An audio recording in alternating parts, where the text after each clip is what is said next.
하나님께 예배드리는 이 자리에 함께 하신 여러분 모두를 우리 주님의 이름으로 사랑하고 또 존경하고 축복합니다. 우리 하나님께 예배드리시기 전에 앞뒤 좌우에 계신 분들과 먼저 주님의 이름으로 사랑하고 존경하고 축복합니다 하시면서 우리 사랑의 인사 나누시도록 하겠습니다. 주님의 이름으로 사랑하고 존경하고 축복합니다.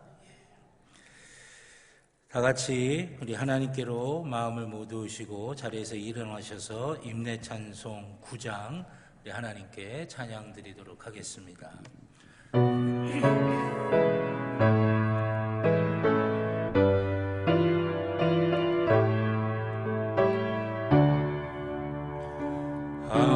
하늘에 가득 찬 영광의 하나님, 온 땅에 충만한 존귀하신 하나님, 생명과 빛으로 지혜와 권능으로 언제나 우리를 지키시는 하나님, 성부와 성자와 성령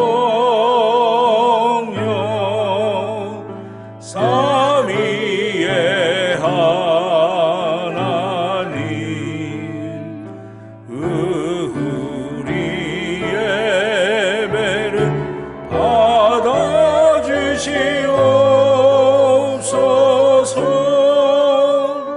사랑이 넘치는 자비하신 하나님, 은혜가 풍성한 구원의 하나님, 자매의 심령에 평안을 주시옵고 죄악과 허물은 용서하여 주소서. 찬송과 영광과 생명 구원의 하나님, 우리 예배를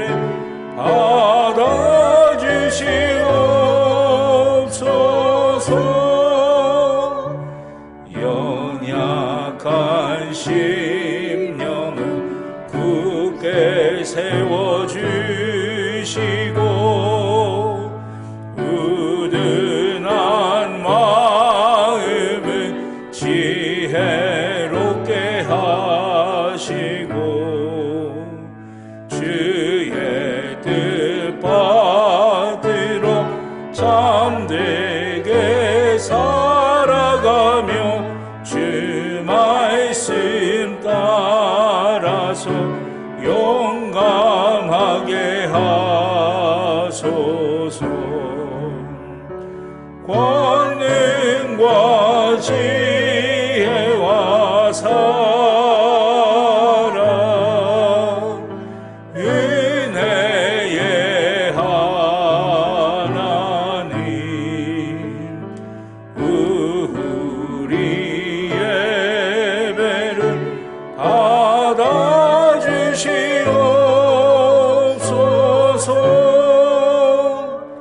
주 앞에 나올 때 우리 마음 기쁘고 그 말씀 힘되어 새 희망이 솟는다.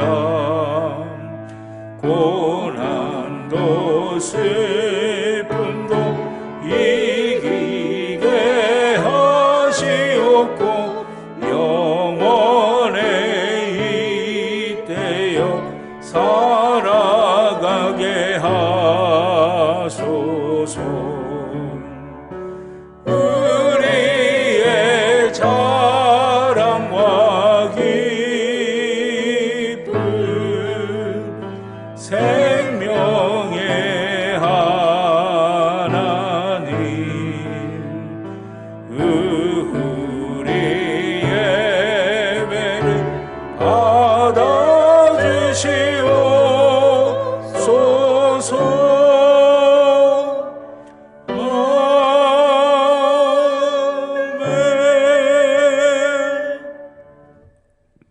너희 모든 나라들아 여호와를 찬양하며 너희 모든 백성들아 그를 찬송할지어다. 아멘. 하나님 앞에 우리의 죄를 다 같이 고백하시겠습니다. 처음과 나중이 되시는 하나님 아버지, 하나님의 자비하심에 의지하여 우리의 허물과 죄를 회개합니다. 성도의 본분이 하나님께 영광 돌리는 것에 있음을 잘 알면서 저희는 함부로 말하고 무분별하게 행동하다가 하나님의 영광을 가리고 말았습니다. 주님께서 이미 베풀어 주신 수많은 은혜에 감사하기보다는 내게 없는 지극히 작은 것에 애를 태우며 불평하였습니다. 하나님의 말씀을 영의 양식으로 삼아 건강한 신앙생활을 해야 하는데 돌아보니 저희는 세상의 지식과 경험과 물질을 양식으로 삼고 살았습니다. 자비로우신 하나님, 우리의 부족함에 은총을 베푸사 모든 죄와 허물을 용서해 주옵소서. 예수님의 이름으로 기도드립니다. 아멘. 지난 한 주간 우리의 모든 개인적인 죄를 참회하며 회개의 기도를 드리겠습니다. 사랑하는 아버지, 지난 한 주간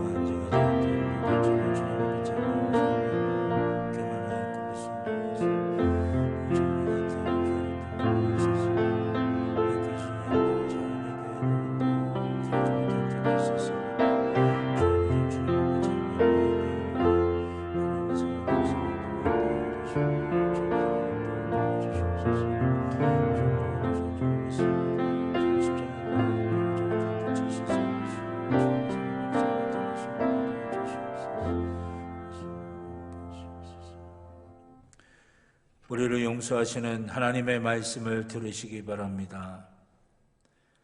악인은 그의 길을, 불의한 자는 그의 생각을 버리고 여호와께로 돌아오라. 그리하면 그가 긍휼히 여기시리라. 우리 하나님께로 돌아오라. 그가 너그럽게 용서하시리라. 아멘. 교독문 35번 시편 84편의 말씀을 교독하시겠습니다. 교독문 35번 시편 84편의 말씀을 교독하시겠습니다. 만군의 여호와여, 주의 장막이 어찌 그리 사랑스러운지요.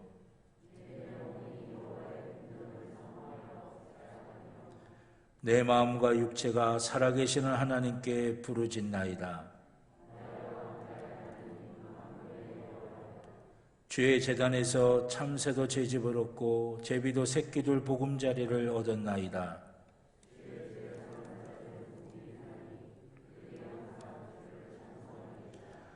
주께 힘을 얻고 그 마음에 시온의 대로가 있는 자는 복이 있나이다. 그곳에 많은 샘이 있을 것이며 이른 비가 복을 채워주나이다.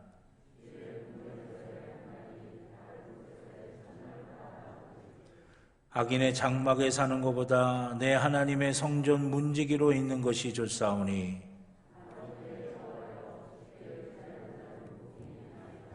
아멘.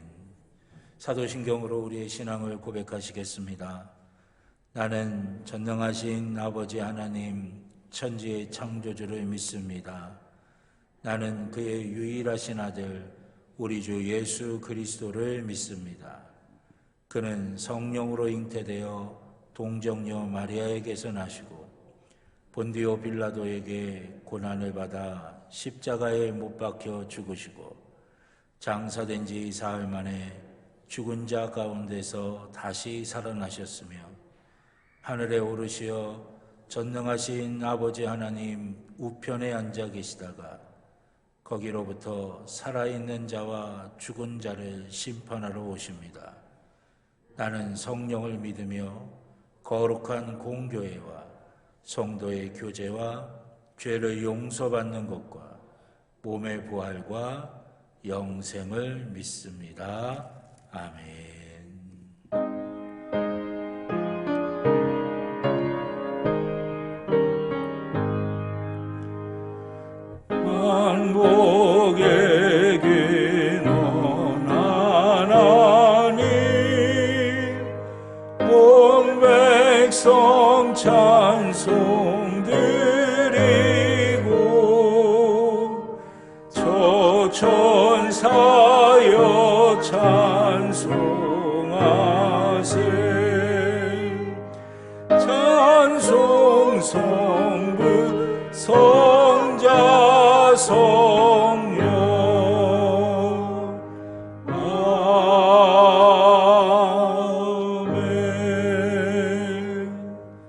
자리에 앉아 주시기 바랍니다. 박영도 장로님 기도하시겠습니다.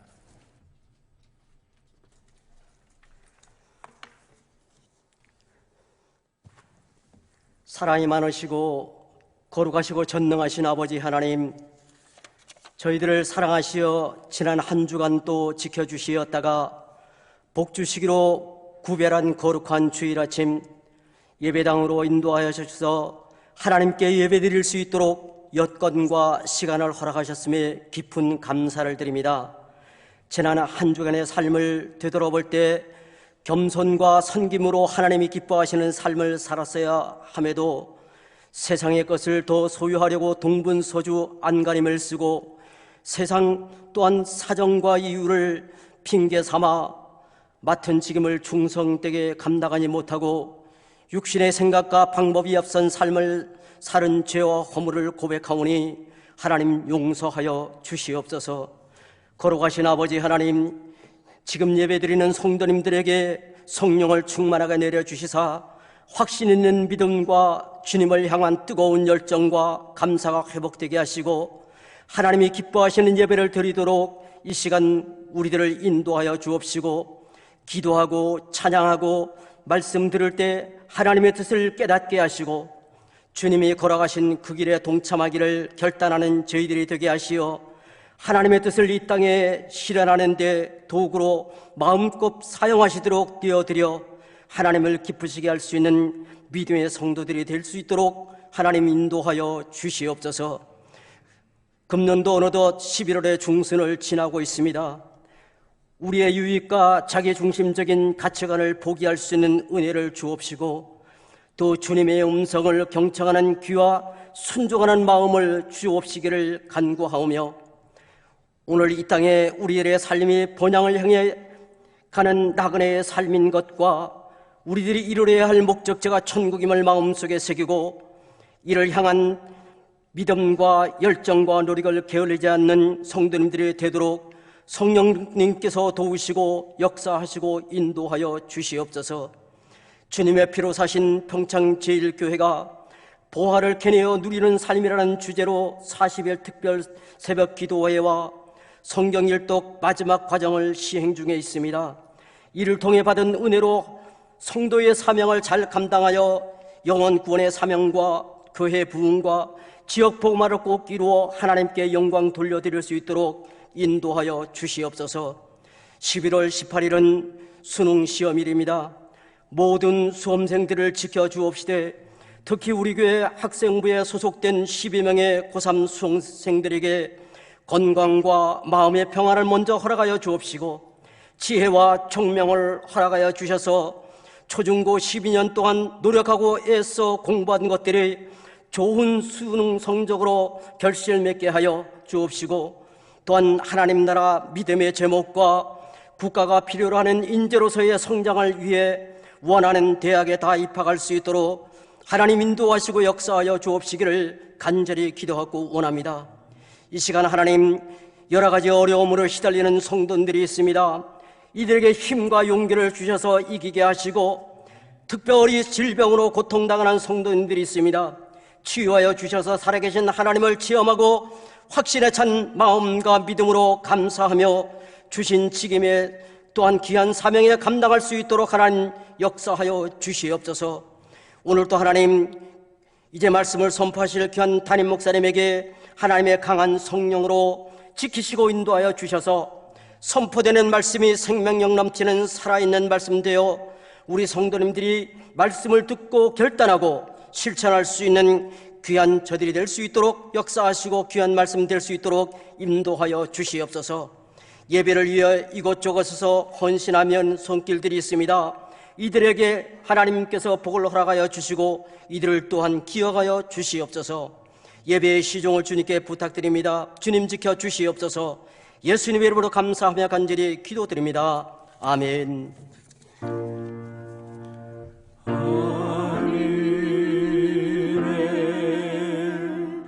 계신 아버지 이름 거룩하사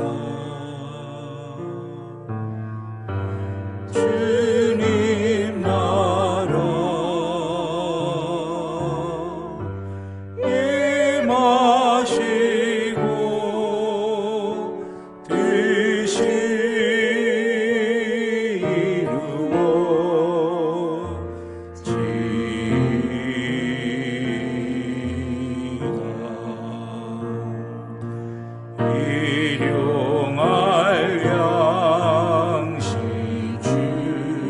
주시고 우리들의 큰 죄 다 용서하옵시고 또 시험에 들게 마시고 악에서 구원하소서. 내게 주의 나라 주의 권세 주의 영광 영원히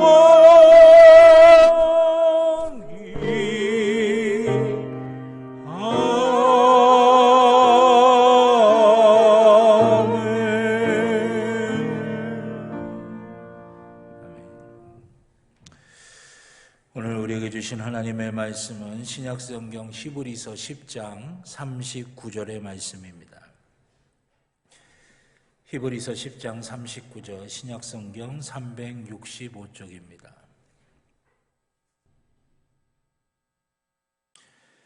히브리서 10장 39절 우리 한 절의 말씀 다 같이 한 목소리로 함께 봉독하도록 하겠습니다. 히브리서 10장 39절입니다. 우리는 뒤로 물러가 멸망할 자가 아니요 오직 영혼을 구원함에 이르는 믿음을 가진 자니라. 아멘. 기도드리겠습니다. 좋으신 아버지 하나님, 연약하고 부족한 저희 자녀 삼아주신 은혜 감사하며 이 시간 주님 앞에 모여 주님께 영광 돌리며 예배를 드립니다. 이 시간 우리 가운데 좌정하여 주셔서 우리의 영혼을 만져주시고 우리의 마음을 만져주시고 우리의 육신을 만져주시사 연약한 것이 있다면 강해지게 하여 주시고 병든 것이 있다면 고침받게 하여 주시며 부족한 것이 있다면 채워주시는 귀한 은혜를 누리게 하여 주시옵소서. 가지고 나온 기도의 제목 주님의 십자가 앞에 다 내려놓습니다. 사람으로는 할 수 없지만 하나님은 하시는 줄 믿사오니 우리의 삶의 모든 문제가 주님의 뜻 안에서 주님이 계획하신 바에 따라 아름답고 복되게 풀려지고 해결되어지고 채워지는 귀한 역사를 누리게 하여 주시옵소서. 주님께 예배드리는 이 시간 주님의 은혜를 더 깊이 깨닫기를 원합니다. 우리를 사랑하시는 그 주님의 사랑을 온전히 느끼기를 원합니다. 그리하여 힘을 얻게 하여 주시고 위로받게 하여 주시고 능력받게 하여 주셔서 세상에 나가 승리하며 살아가는 주의 자녀들이 되게 하여 주시옵소서. 주의 말씀 앞에 섭니다. 주의 말씀을 그저 육신의 귀로 듣는 게 아니라 영혼의 귀로 듣게 하여 주셔서 깨달아지게 하시고 믿게 하여 주시고 순종하게 하여 주셔서 생명의 길, 복된 길을 걷게 하여 주시옵소서. 부족한 종의 입술에 성령의 기름을 부으시사 사람의 말이 아닌 하나님의 말씀이 되게 하여 주시고 사랑하는 성도들의 심령마다 함께하여 주셔서 하나님의 말씀이 하나님의 말씀으로 들려지는 귀한 복과 은혜가 있게 하여 주시옵소서. 감사드리며 예수님의 이름으로 기도드렸습니다. 아멘. 할렐루야, 할렐루야. 오늘 예배 시간 예배드리는 우리 가운데 하나님 함께하셔서 우리를 축복하시고 우리를 붙들어 주실 줄로 믿습니다. 우리 가슴에 손에 대고 함께 고백하시겠습니다. 나는 하나님의 복입니다. 아멘. 내가 가는 길은 복된 길이고 내가 앉는 자리는 복된 자리입니다. 아멘. 예배는 회복입니다. 예배는 능력입니다. 예배는 축복입니다. 아멘. 하나님께서 오늘 이 시간 우리 가운데 함께 하셔서 하나님의 아름답고 복된 것으로 채워주실 줄로 믿습니다.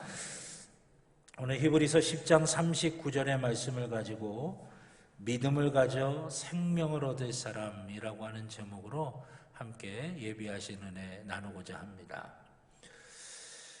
얼마 전에 어느 프로그램에 출연한 출연자가 이렇게 이야기를 했습니다. 자기는 젊다는 것은 자신을 끊임없이 불안하게 만드는 것이다. 그렇게 생각을 한다는 거예요. 좀 의아하죠? 자신을 끊임없이 불안하게 만드는 게 젊다는 것이다. 그래서 함께 출연했던 다른 사람들이 물어봤어요. 그게 도대체 무슨 뜻이냐고. 그랬더니 그 사람이 이렇게 이야기합니다. 젊다는 건 단순히 나이의 문제가 아니라 익숙한 것에, 편한 것에 안주하지 않고 새로운 것에 도전할 수 있는 것, 그래서 불안함을 감수할 수 있는 것, 그게 바로 젊다는 것이다. 그런 생각이라고 하는 것이에요. 그 이야기를 들으면서 저는 이런 생각을 해봤습니다. 어떤 의미에서 보면 믿음의 길이라고 하는 것이 바로 안주하던 자리에서 떠나서 새로운 도전을 하는 것이다 라고 그렇게 말할 수 있지 않을까. 예수 믿기 이전에 세상의 것, 세상의 법칙, 세상의 어떤 사고의 기준에 따라서 그렇게 살던 우리가 예수를 믿은 다음에는 그 모든 것들을 다 벗어버리고 성경이 말씀하시는 믿음의 길을 따라 우리가 살아가게 된다는 것. 바로 그것이 우리가 안주했던 자리, 편하게 여겼던 자리, 익숙했던 자리를 떠나 새로운 길로 들어가는 영적인 모험과도 같은 그런 모습이지 않을까라고 하는 그런 생각을 해보게 됐어요. 그러게 여러분, 우리 믿음의 사람들은 그 사람 말에 따르면 우리 모두는 다 젊은 분들이십니다. 아멘? 네. 옆에 있는 분들 한번 보세요. 젊은 분이신가 아니신가? 젊은 분들 맞으세요? 예, 우리의 육신에는 상관없는 것 같아요. 우리의 마음이 뭔가 늘 새롭게 도전하고 뭔가 새로운 것들을 하나님의 뜻을 쫓아서 뭔가 하려고 할 때 우리는 이미 하나님께서 인정하시는 젊은 마음을 갖고 있는 존재들이다 라고 말할 수가 있을 것 같아요. 옆에 있는 분들한테 한번 말씀해 보실까요? 어이, 젊은이 한번 해보세요. 1, 2부 예배 때 보니까요, 되게 쑥스러워 하시면서도 또 하시더라고요. 여러분 한번 생각해 보세요. 하나님께서 아브라함을 부르셨어요. 뭐라고 부르셨습니까? 내 본토, 친척, 아비의 집을 떠나 내가 내게 지시할 땅으로 가라 하면서 믿음의 조상인 아브라함의 신앙의 여정이 시작이 됩니다. 근데 여러분, 우리가 그 의미를 잘 알고 있죠. 그건 단순히 공간적인 것을 떠난다고 하는 의미가 아니에요. 내 본토 친척 아비의 집을 떠나라고 하는 그 하나님의 부르심이 담긴 그 진정한 의미는 뭐냐면, 내가 의지하고 있었던 것, 내가 익숙하게 여겼던 너의 삶의 스타일, 소중하게 생각했던 것들, 삶의 우선순위나 가치 판단의 기준, 그 모든 것들을 이제 다 싹 새롭게 만들어라 라고 하시는 말씀이에요. 이전에는 세상의 가치 판단에 따라서, 세상의 우선순위에 따라서, 내게 유익한 거에 따라서, 내 마음에 드는 것에 따라서 그렇게 살아왔다고 한다면, 이제 내가 너를 믿음의 여정으로 부르는데 이제는 내 본토 친척 아비의 집을 떠나 그 모든 것들을 다 벗어버리고 말씀, 내게 준 언약의 약속의 말씀을 붙들고 믿음에 따라서 새로운 삶의 스타일로, 새로운 우선순위의 기준으로 그렇게 살아가라 라고 하나님께서 아브라함을 부르셨다라고 하는 것이에요. 그런데 여러분, 이게 쉽지 않은 일이죠. 두렵고 불안한 일입니다. 타락한 중세 카톨릭에 대항해서 오직 은혜, 오직 믿음, 오직 말씀이라고 하는 이 개신교를 일으켰던 마틴 루터가 쓴 글에 보면 그가 얼마나 두려워하고 있었고 얼마나 걱정하고 있었고 얼마나 근심하고 있었던가도 우리가 발견할 수가 있어요. 왜? 그렇게 새로운 도전, 새로운 길을 향해 가는 게 쉬운 일이 아니기 때문이라고 하는 것이에요. 회칠한 무덤 같았던 영국 성공회에 대항해서 믿음의 본질로 돌아가는 감리교 운동을 벌린 존 웨슬리 목사님도 마찬가지였습니다. 인권이 짓밟히고 있었던 흑인들을 위해 노예 해방 운동을 벌였던 에브라함 링컨 대통령도 역시 마찬가지였어요. 성경에 등장하는 수많은 믿음의 사람들, 이전의 삶을 다 벗어버리고 믿음의 여정을 시작하는 수많은 사람들도 마찬가지입니다.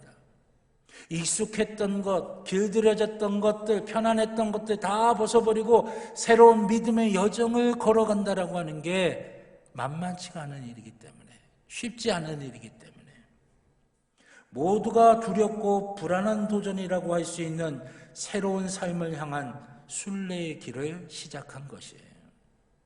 그래서 주님께서는 그런 길을 가는 그 길을 좁은 길이다 그렇게 말씀하셨어요. 그런데 여러분, 그 좁은 길 끝에 뭐가 있다고 말씀하셨습니까? 그 좁은 길 끝에 생명이 있다 그렇게 말씀하셨어요. 많은 사람들이 넓은 문을 지나 넓은 길로 가려고 하지만 그 길 끝에는 파멸이고 타락이고 멸망밖에 없지만 좁은 길로 들어갔을 때에 그 길 끝에 있는 생명을 소유할 수 있다 그렇게 말씀하셨어요. 그러면서 그 길이 얼마나 힘든지를 아시기에 아브라함이 그 믿음의 여정을 걸어갈 때 하나님께서 아브라함에게 이렇게 약속하셨습니다. 내가 너와 함께 할 거야. 두려워하지 마. 근심하지 마. 내가 너와 함께 갈 거니까 걱정하지 마. 아브라함에게 그렇게 말씀하셨던 하나님은 지금 그 믿음의 여정을 걸어가고 있는 우리에게도 동일하게 말씀하십니다. 힘들겠지. 하지만 좁은 길로 가야 그 길 끝에 있는 생명을 네가 얻을 수 있단다. 걱정하지 마. 내가 너랑 함께 갈 거야. 걱정하지 마. 내가 너 붙들고 갈 거야. 내가 너를 포기하지도 않을 거고 내가 너를 버리지도 않을 거야. 내가 너와 함께 할 거야. 주님이 우리에게 말씀하고 계신 것이에요. 지금 우리는 불안한 시대의 한가운데를 지나가고 있는 듯합니다. 지구촌 곳곳에서는 예상치 못했던 자연재해들이 빈번하게 일어나고 있습니다. 미국과 중국이라고 하는 G2의 끊임없는 경쟁과 대결 때문에 경제의 위기와 전쟁의 공포 가운데 온 지구촌이 들썩이고 있습니다. 지금도 여전히 바이러스의 위험이 우리를 휘몰아치고 있고 과학의 발달로 인간의 생명은 늘어난 것 같은데 인간의 수명은 늘어난 것 같은데 인간이 정말 인간답게 살 수 있을까? 그 오랜 생명의 시간, 수명의 시간을 우리가 정말 인간답게 존귀하게 그렇게 살아갈 수 있을까라고 하는 두려움과 걱정이 우리를 지배하고 있어요. 그렇게 크고 대단한 문제가 아니어도 매일매일의 삶 속에서 우리는 문제를 직면하고 있고 때로는 두려움 가운데 처해지기도 하는 것입니다. 이러한 상황에서도 여전히 믿음이 답이라고 외치며 사는 것이 불안하고 답답하게 느껴질 수 있습니다. 그러다 보니 믿음의 길을 걸어가다가 자꾸만 멈칫멈칫하는 거예요. 뒤돌아가려고 하는 거예요. 주저앉아 멈추려고 하는 거예요. 얼마 전 어느 목사님이 저에게 이런 말씀을 하셨어요. 당신이 섬기시는 교회 성도님들과 이런저런 얘기를 나누다가 삶의 어려움과 그로 인해서 두렵고 힘들고 낙심하게 되는 이야기들을 쭉 나누게 됐다는 거예요. 그런데 어느 성도님 한 분이 갑자기 그 목사님에게 이렇게 질문했답니다. 목사님은 믿음이 좋으시니까 걱정도 안 되고 두려움도 없으시죠? 이렇게 질문했다는 거예요. 그 순간 목사님께서 그럼요. 저는 하나도 안 두렵고 하나도 걱정 안 해요. 라고 대답을 하고 싶으셨는데 당신도 걱정을 하고 당신도 근심을 하더라는 거예요. 이렇게 대답하셨다는 거예요. 그러려고 노력하며 살아가고 있습니다. 아마 우리의 삶이 이러한 모습이지 않을까 싶어요. 그런 지금의 상황에서 너희는 믿음 안에 있는가 너희 자신을 시험하고 너희 자신을 확증하라라고 말씀하신 고린도후서 13장 5절의 하나님의 말씀은 우리에게 참으로 무겁게 다가옵니다. 오늘 설교의 제목은 오늘 본문의 말씀을 표준세 번역 버전으로 보았을 때 나오는 말씀입니다. 우리는 뒤로 물러가서 멸망할 사람들이 아니라 믿음을 가져 생명을 얻을 사람들입니다. 아멘. 성경은 두려움과 불안의 시대 한가운데를 지나가고 있는 우리에게 이 말씀을 하고 계신 것이에요. 우리는 뒤로 물러나서 멸망할 사람들이 아니라 믿음을 가져 생명을 얻을 사람이라고 하는 것입니다. 사랑하신 여러분, 두려움과 불안의 시대에 우리가 뒤로 물러나지 아니하고 믿음 안에 있어서 하나님이 우리에게 주시는 생명을 소유하는 놀라운 축복이 있기를 주님의 이름으로 축원합니다. 그럼 그 방법이 무엇이겠어요? 우리가 믿음 안에 있어 하나님이 주시는 생명을 소유할 수 있는 방법이 무엇이겠습니까? 그것은 진리 안에 거해야 된다라고 하는 것이에요. 요한복음 8장 32절의 말씀입니다. 진리를 알지니 진리가 너희를 자유롭게 하리라. 아멘. 여러분, 진리는 고리타분한 게 아닙니다. 진리는 추상적인 관념의 덩어리가 아니에요. 우리의 실제 생활과는 완전히 동떨어져서 우리와는 아무런 의미도 없고 관계도 없는 그저 옛날 공자왈 맹자왈 하던 그런 것들의 개념이 아니라고 하는 것이에요. 진리는 우리를 이기게 하는 능력이고 진리는 우리를 자유롭게 하는 능력이라고 하는 것이에요. 진리가 무엇이기에 그 진리가 우리를 이기게 하고 그 진리가 우리를 자유롭게 하는 것입니까? 우리를 이기게 하고 우리를 자유롭게 하는 진리는 세상이 말하는 진리가 아니에요. 세상이 말하는 진리는 채 한 세기 100년도 견디지 못합니다. 그건 진정한 진리가 아니죠. 예전에 진리였던 것이 이제는 진리가 아닌 거예요. 그게 어떻게 진리가 될 수 있겠어요? 지금이 진리인 것 같은데 앞으로는 이게 어떻게 될지 몰라요. 거기에다 어떻게 우리의 모든 걸 걸 수가 있겠습니까? 그건 진리가 아닌 것이죠. 그러면 우리를 이기게 하는 능력이고 우리를 자유롭게 하는 능력인 그 진리는 어떤 진리냐? 이사야서 40장 8절의 말씀입니다. 푸른 마르고 꽃은 시드나 우리 하나님의 말씀은 영원히 서리라. 아멘. 세상의 모든 것이 바뀝니다. 모든 것이 변해요. 있었다가 흔적도 없이 사라져버립니다. 영원할 것 같다가 패망의 길로 걸어가요. 이것이 모든 인류를 구원할 것처럼 여겼다가 그것이 진리가 아니라는 사실이 발견되는 거예요. 세상의 모든 것들은 다 그런 순환 가운데 있어요. 그러나 세상의 모든 것들이 변하고 모든 것들이 사라져도 주의 말씀만은 영원하다라고 성경이 우리에게 증거하고 계신 것이에요. 그래서 성경의 진리가 우리를 진정으로 이기게 하는 능력이고 우리를 진정으로 자유롭게 하는 능력이라고 하는 것입니다. 그러면 그 성경이 우리에게 말씀하시는 진리가 무엇이겠어요? 성경이 말씀하시는 첫 번째 진리는 주님이 내 안에 거하시고 내가 주님 안에 거한다고 하는 것입니다. 창세기서부터 요한계시록까지 구약과 신약을 통틀어서 끊임없이 반복되고 끊임없이 강조되고 끊임없이 고백되어지는 말씀이 바로 이것이에요. 구약의 하나님도 신약의 주님도 끊임없이 말씀하셨어요. 내가 너와 함께 할 거야. 내가 너와 함께 할 거야. 너는 나를 붙들어야 돼. 나와 함께 있어야 돼. 내가 너 안에 거하고 네가 내 안에 거해야 돼. 포도나무와 가지처럼 주님이 내 안에 거하시고 내가 주님 안에 거하고 끊임없이 우리에게 말씀하시는 거예요. 여러분, 세상에 어느 신이 우리 안에 거한다고 이야기하십니까? 우리 보고 그 신 안에 거하라고 이야기하십니까? 없어요. 하나님밖에 없어요. 하나님밖에 당신의 사랑하는 자녀들에게 내가 네 안에 거할 거고 네가 내 안에 거해야 돼. 그거 말씀하시는 거예요.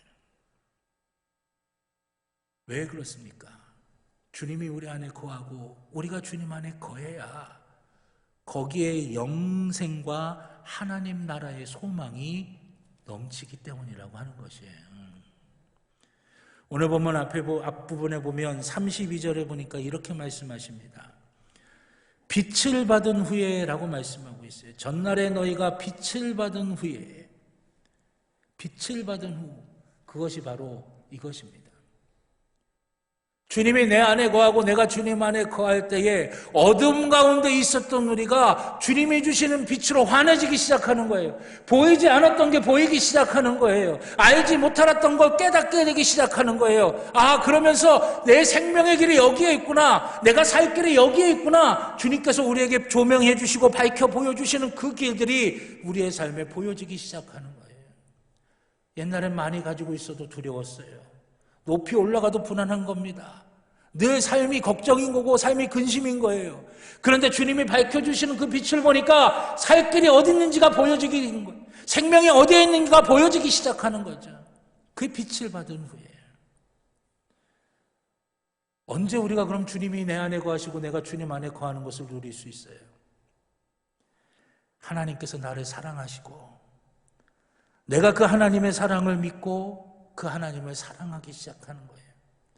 그 하나님께서 내가 하나님을 사랑하는 거 그거 하나 바라보면서 그래 됐다. 우리를 의롭다고 인정해 주신다라고 하는 것이죠. 이게 빛을 받은 거예요. 주님의 빛으로 보기 시작하는 겁니다. 주님의 빛으로 보기 시작할 때 우리 안에 영생과 하나님 나라의 소망과 능력이 넘친다는 거예요. 이게 성경이 우리에게 말씀하시는 첫 번째 진리인 것입니다. 성경이 우리에게 말씀하시는 두 번째 진리는 바로 사랑입니다. 오늘 본문 앞부분에 나오는 33절부터 34절입니다.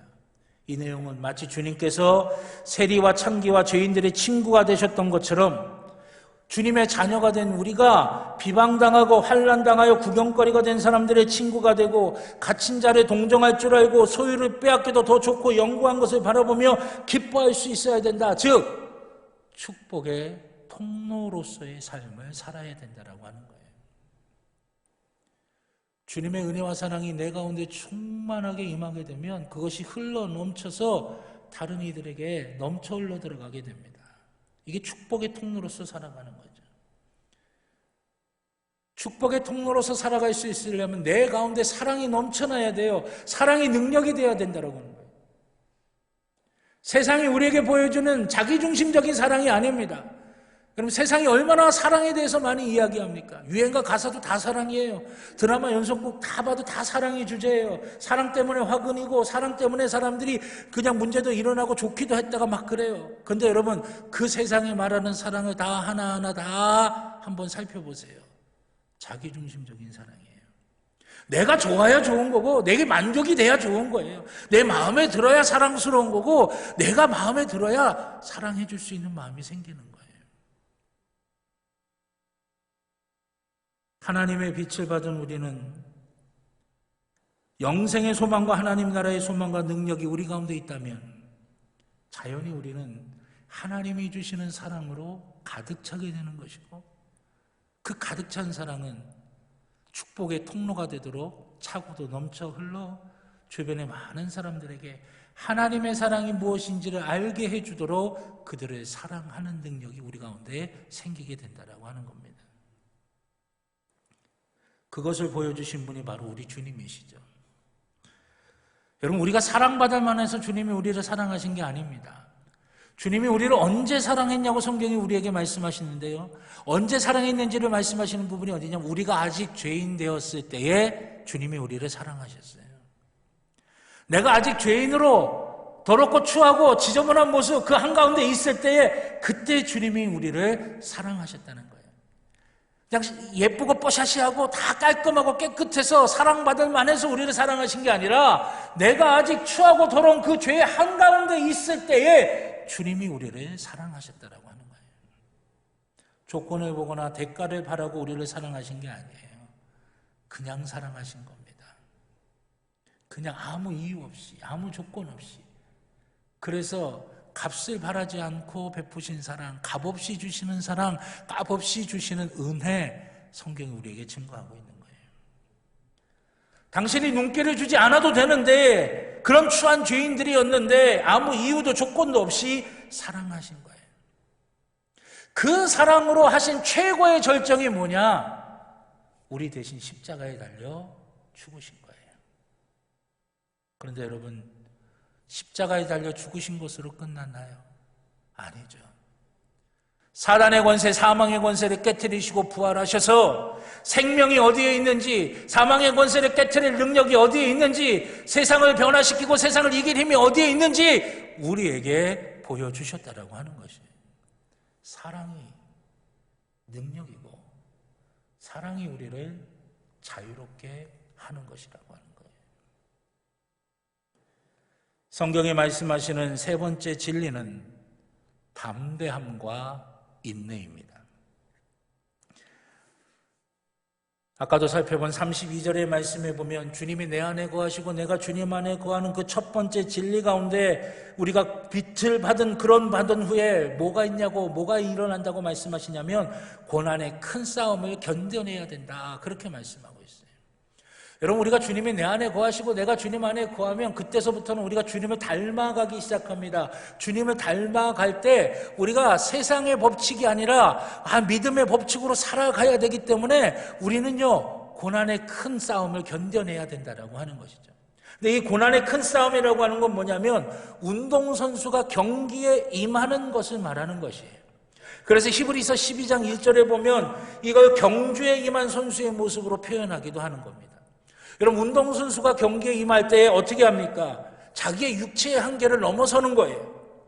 마찬가지입니다. 우리가 그리스도를 닮아서 그리스도의 사랑을 증거하는 삶을 살 때에 우리가 우리의 한계를 뛰어넘도록 하는데 그때 필요한 게 뭐냐? 담대함과 인내라고 하는 것이죠. 모든 것이 불안하고 혼란한 시대에 이 시기에 우리가 환경을 초월해서 믿음으로 살고 사랑으로 산다라고 하는 거 쉬운 일 아닙니다. 그래서 거기에는 반드시 담대함과 인내가 필요하다라고 하는 것이죠. 성경에 보면 수많은 믿음의 사람들이 이 길을 지나갔어요. 담대함과 믿음으로, 인내로 이 길을 지나가 하나님이 주시는 승리의 면류관을 차지했다라고 하는 것입니다. 사단은 지금도 사탕발림 같은 소리로 우리를 유혹합니다. 우리를 위하는 척하지만 그 길은 결국 파멸의 길로 우리를 인도한다는 거예요. 환경과 상황에 따라 살아가라고 하는 것입니다. 네게 주는 유익과 만족을 따라 살아가라고 하는 것이에요. 그런데 여러분, 그렇게 사단이 이끄는 길로 따라갔던 사람들의 그 삶은 파멸의 나락으로 떨어질 수밖에 없는 거예요. 그러나 하나님은 담대함과 인내를 가지고 진리를 추구하는 순례자의 길을 걸어가라고 말씀하시는 거예요. 그럴 때 우리의 영혼을 풍성하게 채우는 영혼의 양식이 우리 속에 가득히 채워진다라고 하는 것입니다. 저는 이것을 하나님 나라를 향한 진리를 추구하는 순례자의 삶이라고 부르고 싶습니다.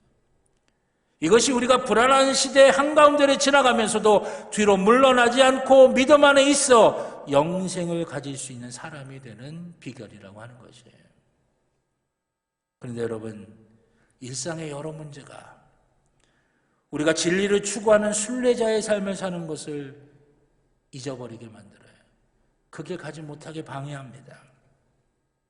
하나님께서 우리를 축복의 통로로 부르셨는데 요즘 유행하는 영화 오징어 게임처럼 세상을 거대한 오징어 게임장으로 만들어버리는 거예요. 내가 남을 밟지 않고서는 올라설 수 없다는 거예요. 내가 남을 끌어내리지 않고는 위로 올라갈 수 없다는 거예요. 그래서 내 주변에 있는 사람들이 다 경쟁자인 거예요. 내가 눌러야 될 대상으로 보여지는 거예요.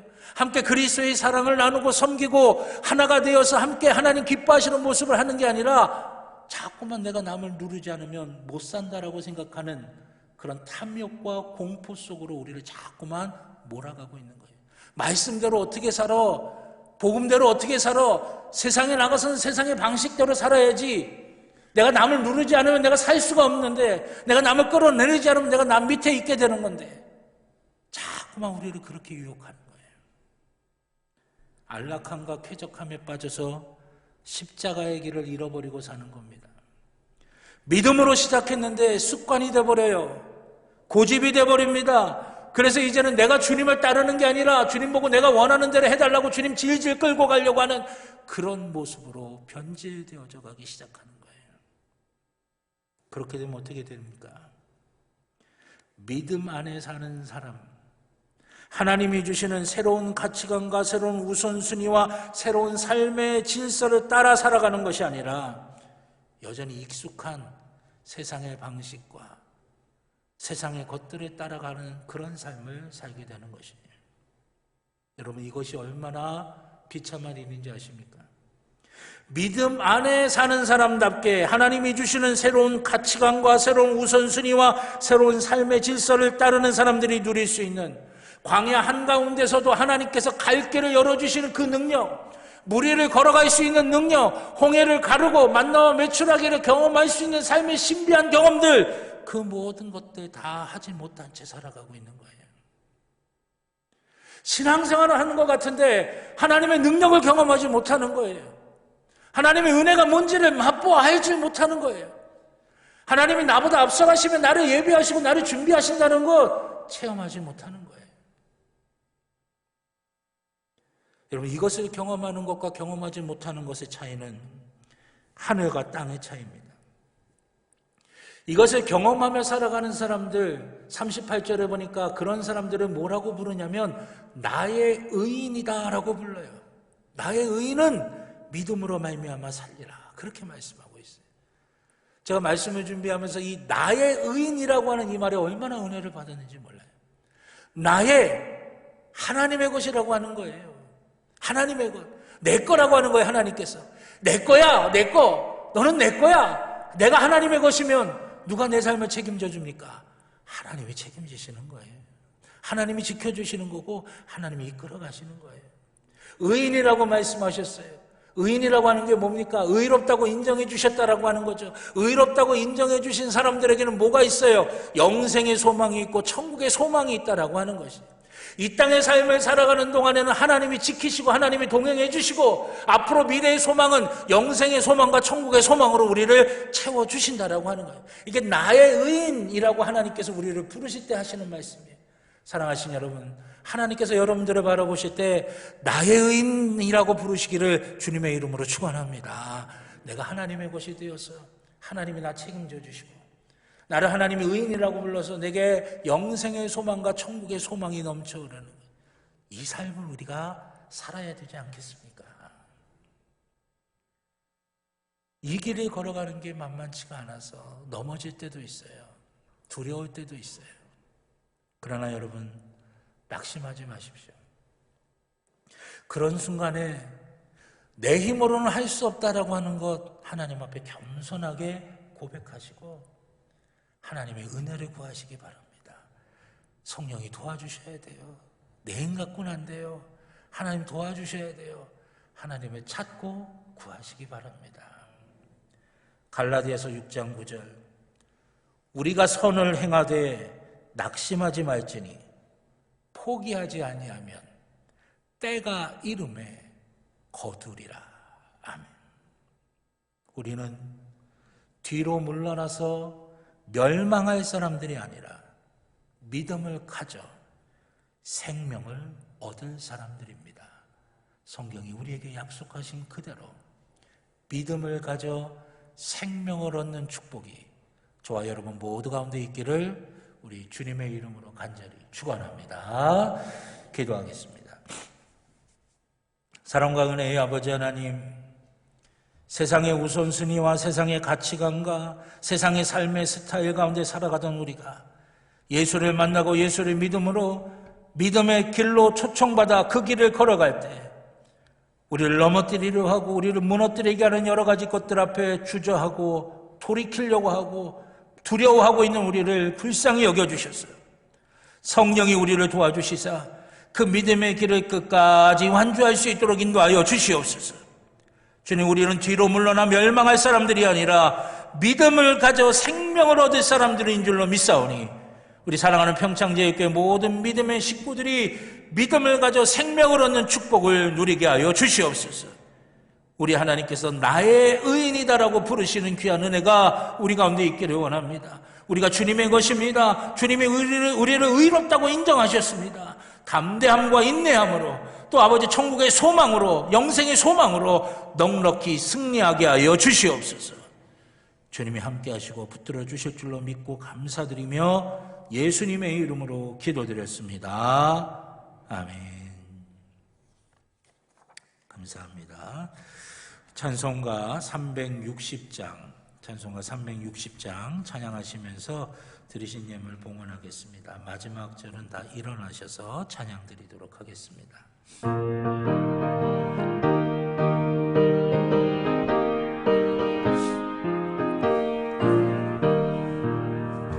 행군 나팔 소리에 주의 호령 나시니 십자가의 금기를 높이 들고 나가세.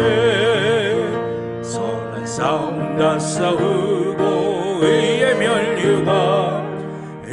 면류관 받았으리라. 선한 싸움 다 싸우고 의의 면류관 예루살렘 성에서 면류관 받으리. 저 요단 강 건너 우리 싸움 마치는 날 의의 면류관 예루살렘 성에서 악한 마귀 권세를 모두 깨쳐버리고 승리하신 주님과 승전가를 부르세. 선한 싸움 다 싸우고 의의 면류관 받았으리라. 선한 싸움 다 싸우고 의의 면류관 예루살렘 성에서 면류관 받으리. 저 요단 강 건너 우리 싸움 마치는 날 의의 면류관 예루살렘 성에서 달려갈 길 나가고 싸움 모두 마치는 주 함께 용사들 하늘이세. 선한 싸움 다 싸우고 의의 면류관 받았으리라. 선한 싸움 다 싸우고 의의 면류관 예루살렘 성에서 면류관 받으리. 저 요단 강 건너 우리 싸움 마치는 날 의의 면류관 예루살렘 성에서. 아멘. 자리에 앉아주시기 바랍니다. 드리신 예물을 위해 기도드리겠습니다. 사랑과 은혜의 아버지 하나님 감사합니다. 주님께 예배드리는 이 시간 정성을 다해 준비한 예물 주님 앞에 드립니다. 내 것이 아니라 하나님이 주신 것이고 하나님이 맡기신 것이라고 하는 믿음으로 드립니다. 죄인인 나를 구원하신 그 하나님의 사랑에 감사한 마음으로 드립니다. 주님을 사랑하는 마음으로 드립니다. 주님, 저희의 믿음과 사랑과 저희의 마음을 받아주셔서 우리 주님이 흠양하시는 거룩한 산점을 되게 하여 주시고 드린 손길들마다 하나님의 복으로 가득히 채워지는 귀한 역사가 임하게 하여 주시옵소서.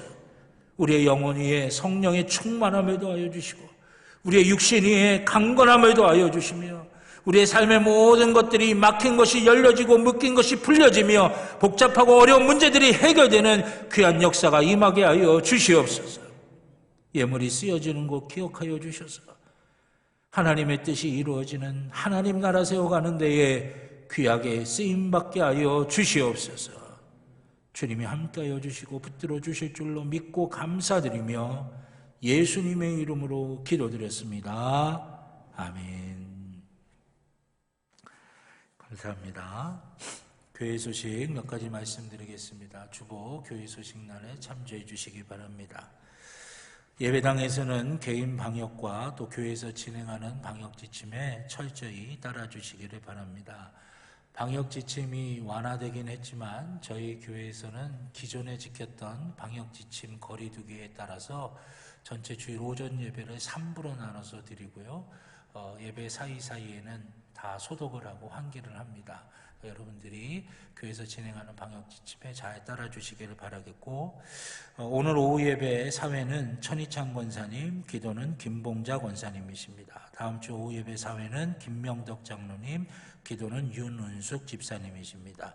기도하시면서 준비해 주시길 바라겠고, 추수감사절 11월 28일, 11월 넷째 주, 마지막 주일에 지킵니다. 한 해를 보내며 하나님께 감사드리면서 기도로 준비해 주시기를 바라겠습니다.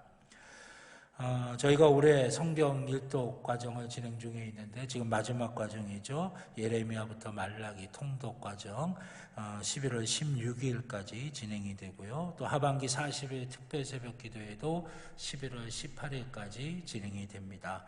말씀과 기도를 통해 신앙을 더욱더 굳건하게 세워가시길 바라겠고, 우리 추수감사절에 저희가 과일로 제단을 장식하지 않고 속회나 선교회, 기관, 개인별로 하나님이 주시는 감동에 따라서 쌀로 제단을 장식한 후에 1년을 보내면서 우리가 감사한 마음을 이 지역의 어려운 분들과 함께 나누도록 하겠습니다. 그래서 기도하시면서 하나님 주시는 감동에 따라 쌀 10kg짜리로 이렇게 장식할 수 있도록 해주시길 바라겠습니다. 11월 25일서부터 27일 사이에 교회에 도착할 수 있게 해주시면 교회 재단을 장식하겠습니다. 토요일날 27일날 오후 5시까지 보내주시면 감사하겠고요. 저희가 월드비전은 전 세계에 물이 나오지 않아서 어렵고 또 먹을 거나 교육, 위생, 의료 서비스를 받지 못하는 어린이들을 중심으로 돕는 그런 단체입니다. 그 월드비전과 함께하는 사랑의 빵 저금통 다 채우신 분들은 오늘까지 교회 사무실에 제출해 주시기를 바라겠습니다. 그리고 이번 주 18일 목요일에 대학 수능 능력 시험이 있습니다. 우리 미래 세대인 수험생들을 위해서 기도해 주시고, 수험생들뿐만이 아니라 또 이제 직장을 위해서 준비하고 자격증을 위해서 준비하는 청년들도 위해서 기도하시면서 도와주시길 바라겠습니다. 오늘 우리 3부 예배 시간에 우리 수험생을 위한 기도의 시간을 가지도록 하겠습니다. 우리 수험생들이 또 지방에 다른 곳에 있는 수험생들도 많아서 오늘은 우리 5 친구가 함께 참석했는데요. 앞으로 좀 잠깐 나와 볼까요? 네.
수능이 있는 18일 목요일에는 시험 보는 시간 오전 9시부터 오후 5시까지 소예배실에서 원하시는 분들은 기도하실 수 있도록 하겠습니다. 그래서 아이들 위해서 기도하시고 싶으신 분들은 소예배실에서 기도하시도록 그렇게 하겠습니다.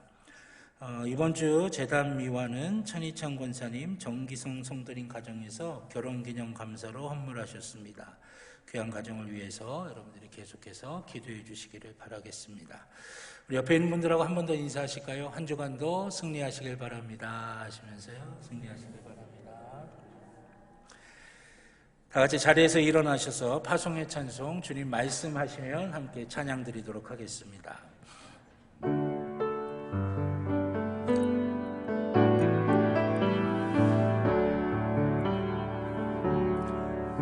주님 말씀하시면 내가 나가리다. 주님 뜻이 아니면 내가 멈춰서리다. 나의 가고 서는 곳 주님 뜻에 있으니 오 주님 나를 이끄소서. 뜻하신 그곳에 나 있기 원합니다. 이끄시는 대로 순종하며 살리니 연약한 내 영혼 통하여 일하소서. 주님 나라와 그 뜻을 위하여 오 주님 나를 이끄소서.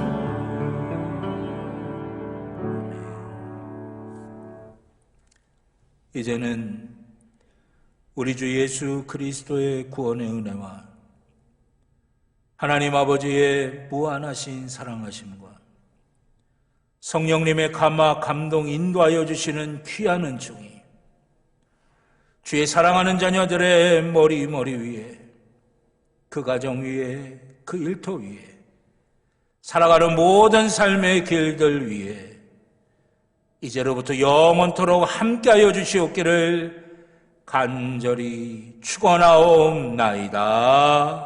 아멘.